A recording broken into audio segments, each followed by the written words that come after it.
Pemirsa, jabatan enak memang selalu menjadi rebutan seperti kursi Deputi Gubernur Senior Bank Indonesia yang selalu menjadi incaran setiap ada posisi lowong.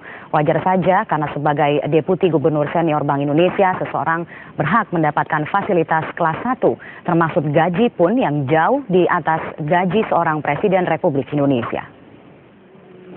Pantas saja, Presiden Susilo Bambang Yudhoyono dulu pernah mengeluhkan gaji kecil yang diterima. Pasalnya, gaji yang diterima Presiden hanya sebesar 62,5 juta rupiah. Ternyata, gaji pokok Presiden hanya seperempat dari gaji Deputi Gubernur Senior Bank Indonesia yang mencapai 200 juta rupiah bulannya. Selain gaji, Deputi Gubernur Senior Bank Indonesia juga menikmati anggaran protokoler sejumlah 4 miliar rupiah per tahun.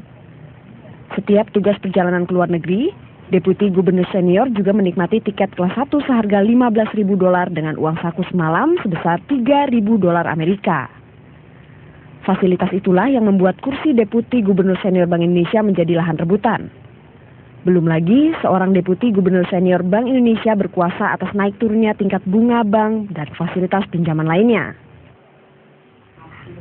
Adalah Miranda Gultom yang terpaksa duduk di kursi pesakitan karena diduga melakukan penyuapan dalam pemilihan Deputi Gubernur Senior Bank Indonesia beberapa waktu lalu. Untuk membiayai agar menang pemilihan, Miranda diduga mendapatkan dukungan dana dari sejumlah pihak yang juga mengharap balas budi dari Miranda jika terpilih. Yang memang membutuhkan profil seorang Ibu Miranda untuk kepentingan segelintir kelompok dalam industri. Tentu ini sudah kembali ke niat, berarti ada niat dari donaturnya untuk mendapatkan feedback kan dari sebuah jabatan, kan? Jadi kalau menurut saya untuk melihat kasus ini, saya rasa publik sudah melihat gitu. Ini bukan hanya persoalan seorang pribadi yang mengejar status sosial ataupun juga sebuah gaji, yang kemudian dia mau mengorbankan uangnya, gitu ya. Menurut saya yang jauh lebih dari itu adalah yang berkepentingan adalah banyak pihak yang memang akan punya hubungan keterkaitan dengan posisi beliau. Namun, dugaan itu dibantah Miranda Gultom saat menjadi saksi dalam persidangan sejumlah mantan anggota DPR yang menjadi terdakwa. Miranda mengaku tidak pernah menjanjikan apapun untuk menang dalam pemilihan.